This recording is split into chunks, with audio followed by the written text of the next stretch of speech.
maybe I'll get my hands on a beta key too. Cool. All right, man. Well, you ready to go for game number 3? Yeah, man, I'm ready. Let's do it. Okay, so here we have it. And the map is actually going to be Alisar Deluge. Here in the top left-hand corner, we have Rain Future spawning as our blue Protoss player. His opponent down at the bottom right, yelling WTF, as he actually kind of funny missed his worker split, and then I think he was thrown off by the colors, which are super bright, yes, admittedly.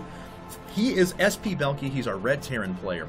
So this is Alisar Deluge. We'll kind of step through the map like we have the other ones. It's a 2-player map where, once again, you only have one Xel'Naga tower in the middle.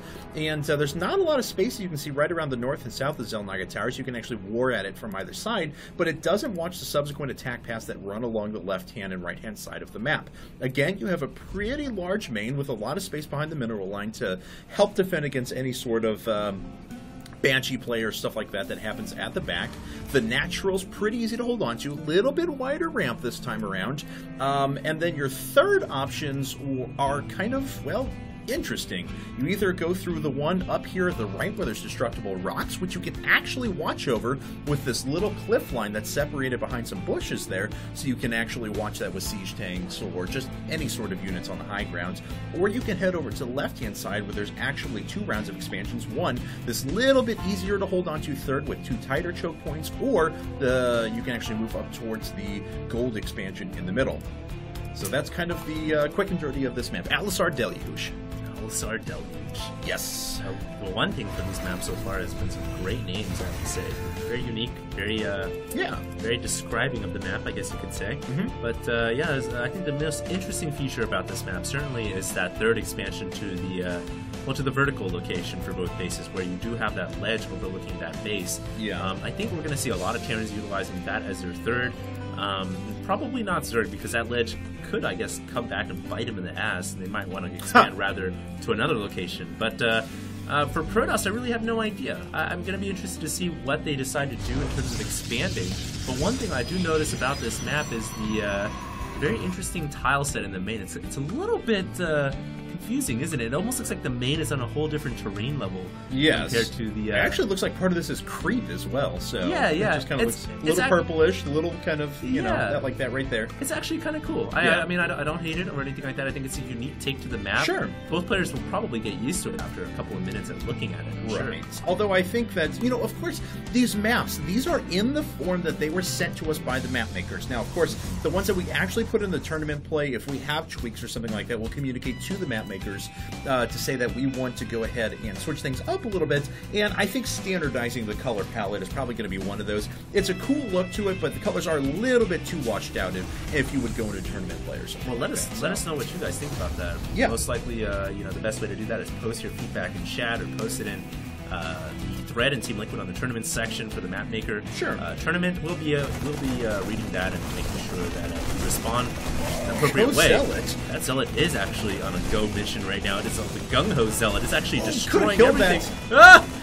Is he get away? It is going to get away, and its shield's going to start regenerating. Actually could have taken it out. Oh, I guess the Stalker's making his way up. That's pretty awesome Zealot right there. Just killed 100 resources worth of stuff. And the Stalker's going to come up and finish up the rest. This Marine doesn't stand a chance. Forces 25 minerals lost on the canceled bunker and kills the SCV and Marine at the same time.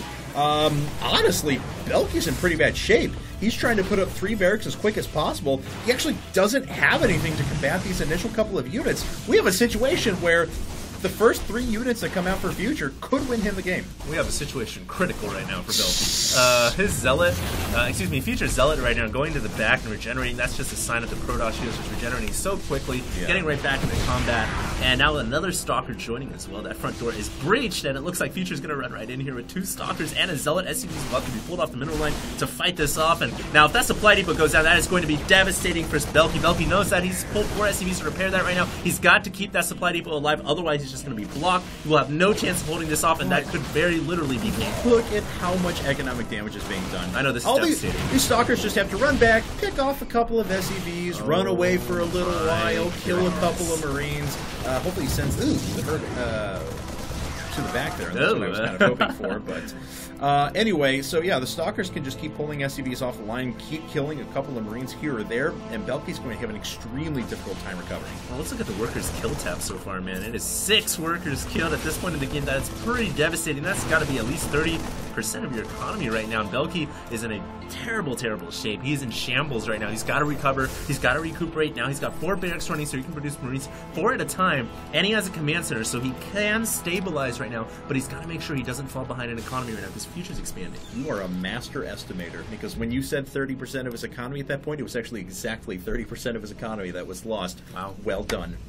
See, I know Asians may not mature as well, but we can certainly do our math, okay? I didn't have to make the Asian math joke, so that's all right. So your taxes for you.